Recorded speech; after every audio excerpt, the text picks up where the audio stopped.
प्रिय महानुभाव, संस्कृत वाङ्मय व्याख्यान माला के 25वें अंक के अंतर्गत आज मैं व्याकरण में स्फोटवाद तथा आधुनिक शरीर विज्ञान के संबंध में चर्चा करूंगा। जैसा कि आप जानते हैं कि स्फोट के निरूपण के अवसर पर 4 प्रकार की वाणियों की चर्चा की गई है और ये जो 4 प्रकार हैं वो वेद में ही बताए गए हैं। वेद में कहा है चत्वारि वाक् परिमिता पदानि तानि विदुर ब्राह्मणा ये मनीषिणः, ऐसा कहा है। और उससे प्रेरणा लेकर उसके पश्चात ऋषि महर्षियों ने 4 प्रकार बताए और उनका नाम है परा, पश्यन्ति, मध्यमा और वैखरी। ये आप जानते हैं। और इनका जो निरूपण है वह विभिन्न ग्रंथों में अनेक प्रकार से बड़े विस्तार से हुआ है। इन 4 प्रकार की वाणियों के संबंध में हम एक प्रकार का निरूपण यूँ पढ़ते हैं कि जो वैखरी नामक वाणी होती है उसमें शब्द और अर्थ अलग अलग होते हैं। मेरी वाणी में शब्द है और उससे प्रत्यायित होने वाला जो अर्थ है वो मुझसे दूर, बहुत दूर हो सकता है। तो वो अर्थ जो है वो शब्द से भिन्न है, शब्द अलग है और अर्थ भिन्न जगह पर है। इस प्रकार से वैखरी के संदर्भ में शब्द और अर्थ अलग अलग स्थानों में होते हैं और मध्यमा के संदर्भ में शब्द और अर्थ एकाकार हो जाते हैं। यानी जो मन में हम सोचते हैं, मन में हम किसी शब्द को सोचते हैं तो वहाँ पर हम शब्द को भी सोचते हैं, उसके साथ साथ अर्थ को भी सोचते हैं। तो वो जो सोच है, हमारी दोनों चीज़ें हमारे मस्तिष्क में हैं। शब्द और अर्थ एकाकार मस्तिष्क में है और तब भी हम उसको अलग अलग कर सकते हैं। हम शब्द और अर्थ को मस्तिष्क में सोचने के पश्चात भी ये जान सकते हैं कि ये शब्द है और ये अर्थ है। इस प्रकार जान सकते हैं। और मध्यमा जो है का ये निरूपण हुआ। उसके पश्चात जो पश्यन्ति है उसमें यह योगी गम्य है। उसमें जो शब्द और अर्थ है वो इतना मिला हुआ है कि वो हमें स्पष्ट नहीं हो सकता, योगियों के काम में है। और जो परा नामक है वो ब्रह्म स्वरूप है और उसमें सभी प्रकार के जो अन्य उपभेद हैं या अवयव हैं अथवा अंग हैं वो उनसे अलग है।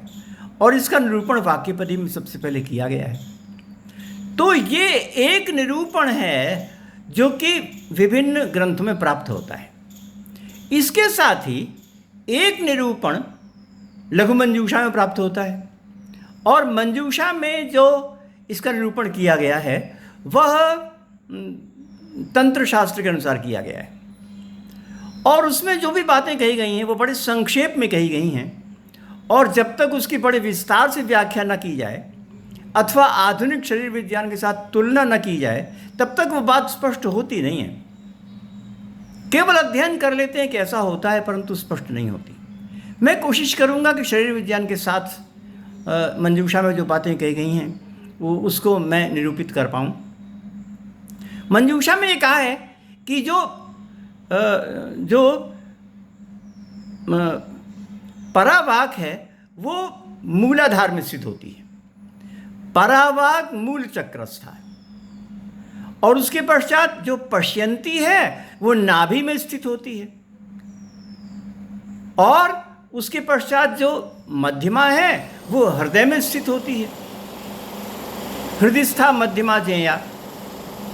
और जो वैखरी है वो कंठ में स्थित होती है। वैखरी कंठ देश का, इतना उन्होंने कहा है। और इसके पश्चात इनकी व्याख्या में 2-2, 3-3 लाइनें बताई गई हैं। तो हमें ये जानना जरूरी है कि ये जो मूलाधार कहा है वो क्या है, कहाँ पर स्थित होता है। तो ये जो मूलाधार है, जैसा कि तंत्र शास्त्र में बताया गया है कि हमारे शरीर में 7 चक्र हैं और उनमें जो सबसे अंतिम चक्र है उसका नाम मूलाधार चक्र दिया गया है और वो गुद प्रदेश के समीप होता है। और इस प्रकार से अन्य चक्र हैं, उनमें सबसे जो अंतिम माने शीर्ष के पास जो 7वां चक्र है, नीचे से ऊपर होते हुए जो सबसे ऊपर 7वां चक्र है, उसको सहस्रार चक्र कहा गया है। उसका उल्लेख मंजूषा में नहीं है। तो इस प्रकार से 7 चक्रों का उल्लेख है और उसमें से जो मूलाधार चक्र है उसका वर्णन मंजूषा में किया गया है। अब ये जो चक्र होते हैं वो क्या होते हैं, इसको हम शरीर विज्ञान के अनुसार वर्णन कर सकते हैं। आधुनिक शरीर विज्ञान में माना है कि ये वास्तव में चक्र हैं। ये जो हमारी पीछे की रीढ़ की हड्डी है उसको इंग्लिश में बैकबोन कहते हैं, और बैकबोन ये वास्तव में हड्डियों में सर्वाधिक महत्वपूर्ण है, क्योंकि उसी से स्थिति होती है। अगर बैकबोन ना हो तो हम सांप के समान लचीले हो जाएंगे। बैकबोन से 2 फायदे होते हैं। एक तो ये कि हम चाहें तो सीधे तन कर बैठ सकते हैं और चाहें तो थोड़ा थोड़ा नीचे झुक भी सकते हैं। तो ये तनकर खड़े होना और झुकना, ये दोनों बातें जो हैं वो ऐसी स्थिति में संभव है जबकि गोल गोल गुरिया हों और वो आपस में लपेटी गई हों। आपने देखा होगा कि लोहे की जो गुरिया होती है उसको छल्ला, वो एक छल्ले के अंदर दूसरा छल्ला, दूसरे के अंदर तीसरा, तीसरे के अंदर चौथा, ऐसा पिरोया जाता है। और पिरोए जाने पर उस छल्ले में मजबूती तो आती ही है, उसके साथ साथ वो जो छल्ला है ना वो चाहे तो सीधा भी खड़ा हो सकता है और चाहे तो झुक भी सकता है। ये खासियत आ जाती है। अगर किसी छल्ले में अन्य बहुत से छल्ले पिरो कर लगाए जाएं तो उनमें दोनों क्षमताएं आती हैं। वो सीधे भी खड़ा हो सकता है और उसमें झुक भी सकता है। ठीक यही बात को प्रकृति ने अनुभव किया और प्रकृति ने ठीक उसका अनुसरण करते हुए बैकबोन की रचना की है। तो जो बैकबोन है वो छल्ले की तरह है, तो छल्ला गोल होता है और गोल होने के कारण से उसको चक्र कह दिया, तो बहुत अच्छी बात हुई। उसको चक्र कहा क्योंकि वो गोल होने के कारण से है। तो इस प्रकार से 7 चक्र बताए गए और 7 चक्रों में से सबसे नीचे मूलाधार चक्र है और उनके बीच में वो सुषुम्ना नामक नाड़ी है। और सुषुम्ना नामक जो नाड़ी है उसको मेरु रज्जु भी कहा जाता है और स्पाइनल कॉर्ड भी कहा जाता है। और वो वास्तव में कम्युनिकेशन केबल है, संचार के तार हैं। जिस प्रकार से टेलीग्राम के लिए हम तार बिछाया जाता है और बहुत से तार होते हैं तो तारों का सेट होता है, तो कम्युनिकेशन केबल होते हैं। वो कम्युनिकेशन केबल हमारे रीढ़ में, बैकबोन में सुषुम्ना के अंतर्गत पाए जाते हैं। तो जो सुषुम्ना है वो वास्तव में कम्युनिकेशन केबल है और उसके अगल बगल में इडा पिंगला नामक नाड़ियाँ हैं जो ऑटोमेटिक नर्व्स होती हैं उनको सहायता देती हैं। ऑटोमेटिक नर्व्स का मतलब है कि हम बहुत से काम अपनी बिना इच्छा के द्वारा भी करते हैं। हमारा हृदय है, हमारा गुर्दा है, वो बिना इच्छा के चलता रहता है, तो वो काम इडा पिंगला के द्वारा होता है। ये जो सभी हैं सुषुम्ना, अगल बगल में इडा पिंगला, उनको नाड़ी कहा जाता है। परंतु यहाँ पर ध्यान देना चाहिए कि आधुनिक शरीर विज्ञान के अनुसार ये नाड़ी नहीं है, ये तंत्रिका हैं, ये नर्व्स हैं। जो नाड़ी होती है उसमें रक्त का प्रवाह होता है, वो ब्लड वेसल्स होते हैं। तो ये जो हैं ब्लड वेसल्स नहीं हैं, ये नर्व्स हैं। तंत्रिका तंत्र है, तंत्रिकाओं का बनाया हुआ जाल है, नर्व्स का बनाया हुआ जाल है। यह ऐसा है। तो इससे हमको सूचना प्राप्त होती है। पूरे शरीर में जो सूचना के लिए केबल बिछे हुए हैं ना, वो सभी केबल हमारे रीढ़ की हड्डी में हैं। तो सूचना कैसे होती है? एक तो मस्तिष्क के द्वारा नीचे सूचना भेजी जाती है और उसके बाद हाथ या पैर से पुनः मस्तिष्क में भेजी जाती है। दोनों तरह की सूचनाएं, आदान भी होता है, प्रदान भी होता है। दोनों प्रकार की सूचनाएं ये हमें भेजी जाती हैं, पहुंचती हैं। और इन सूचनाओं के आधार पर ही हम अपना कार्य करने में समर्थ हो पाते हैं। और ये सूचना है वो टेलीग्राम की तरह की है। टेलीग्राम आपने देखा होगा, वहाँ से टेलीग्राम से कुछ विद्युत का संकेत आता है। विद्युत का संकेत जो सेंसेशन है वो दो तरह का होता है।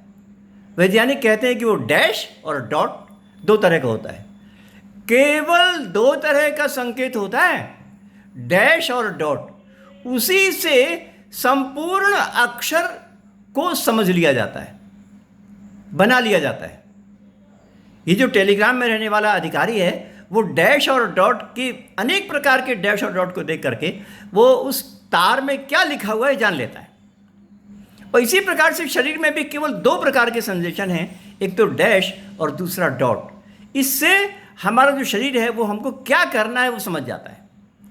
तो इस प्रकार के जो सेंसेशन है वो सुषुम्ना नामक तंत्रिका तंत्र के माध्यम से, नाड़ी नहीं, सुषुम्ना नामक तंत्रिका तंत्र के माध्यम से हमें उपलब्ध होता है, ये होता है।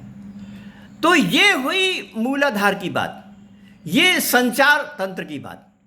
अब इसके आगे की ओर, ये पीछे की ओर मैंने बात बताई, आगे की ओर इसके में नाभि है और हृदय है और कंठ है। तो मंजूषा में बताया गया कि नाभि से शुरू होता है और हृदय में चलते हुए कंठ में जाकर के वैखरी रूप शब्द को प्राप्त करता है। तो यहाँ पर जो हृदय है उसको हम लंग्स समझ सकते हैं, क्योंकि फेफड़े में ही जो वायु है, निश्वास वायु, वो फेफड़े से ही ऊपर जाती है। तो निश्वास वायु फिर कंठ में, कंठ का मतलब है हम कंठ से लेकर के ओष्ठ तक के जो स्थान है उनको समझ सकते हैं। तो इन स्थानों में जब वायु, निश्वास वायु अंदर से बाहर निकलती है तो उसमें विभिन्न प्रकार के स्थानों में अवरोध उत्पन्न करके शब्द उत्पन्न किया जाता है। हम यहाँ पर शिक्षा में वर्णोच्चारण शिक्षा की जो बात है उसको विस्तार से नहीं बता रहे हैं, केवल ये कह रहे हैं कि इस प्रकार से शब्द उत्पन्न होता है। तो शब्द को उत्पन्न होने के लिए नाभि और हृदय का मतलब कंठ नहीं, हृदय का मतलब लंग्स, फेफड़ा, और कंठ माने कंठ से लेकर के ओष्ठ पर्यंत स्थान, इनकी जरूरत होती है। तो यहाँ पर नागेश भट्ट ने मंजूषा में सबसे पहले नीचे तो मूलाधार चक्र कह दिया और उसके बाद नाभि, हृदय और कंठ कह दिया। तो यहाँ पर दो चीज़ों को, जैसा कि मुझे लगता है, दो चीज़ों को एक साथ मिला दिया गया है। ये जो मूलाधार चक्र है ना वो भाषा माने शब्द की उत्पत्ति में सहायक नहीं है, अपितु मनुष्य के अंतर्गत जो विभिन्न प्रकार के सेंसेशन होते हैं, कम्युनिकेशन होते हैं, उसके लिए आवश्यक है। जितने भी सातों चक्र हैं वो कम्युनिकेशन के लिए उपयोगी हैं। मनुष्य जो अपना हाथ पैर इत्यादि हिलाता है इच्छा शक्ति के द्वारा, और गुर्दा हृदय इत्यादि जो काम करते हैं ऑटोमेटिक अनिच्छा के द्वारा, वे सभी काम कम्युनिकेशन के द्वारा होते हैं और वो कम्युनिकेशन पीछे की तरफ है। और भाषा के बोलने का जो काम है वो आगे की तरफ है। आगे की तरफ हमारी जो नाभि है और लंग्स है और कंठ है, उनके द्वारा होता है। तो मंजूषा में दो बातें मिला दी गई हैं, ऐसा मुझे लगता है। मंजूषा में जो सबसे पहला कहा ना मूलाधार, वो मूलाधार तो संचार के लिए है, जो कि अंगों में संचार उपस्थित करता है, वो ले लिया। और उसके पश्चात इससे ऊपर वाली जो चक्र उनकी बात ही नहीं की, सुषुम्ना इत्यादि की बात नहीं की। और फिर वो वहाँ चले आए उसमें नाभि में, हृदय में और कंठ में, वहाँ चले आए। तो मिलाया गया है, ऐसा मुझे लगता है। तो यहाँ पर मूल बात जो आधुनिक शरीर विज्ञान के द्वारा पता चलती है कि पीछे की तरफ जो मूलाधार चक्र है वह कम्युनिकेशन केबल है, वह स्पाइनल कॉर्ड है और उससे शरीर के अंगों में संचार होता है। और जो आगे की ओर नाभि और लंग्स और कंठ है, उनसे ही ध्वनि और इन प्रकार के शब्दों की उत्पत्ति होती है, ऐसा आधुनिक विज्ञान मानते हैं।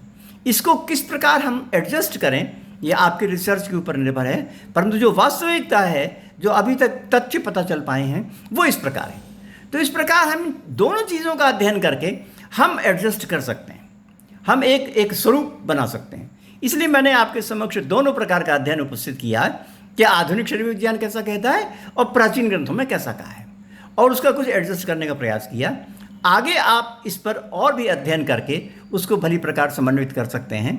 तो ये एक प्रेरणा है आगे बढ़ने के लिए, इत्यादि बातों के लिए। आपने मेरी बात को बहुत ध्यानपूर्वक सुना, इसके लिए बहुत बहुत धन्यवाद।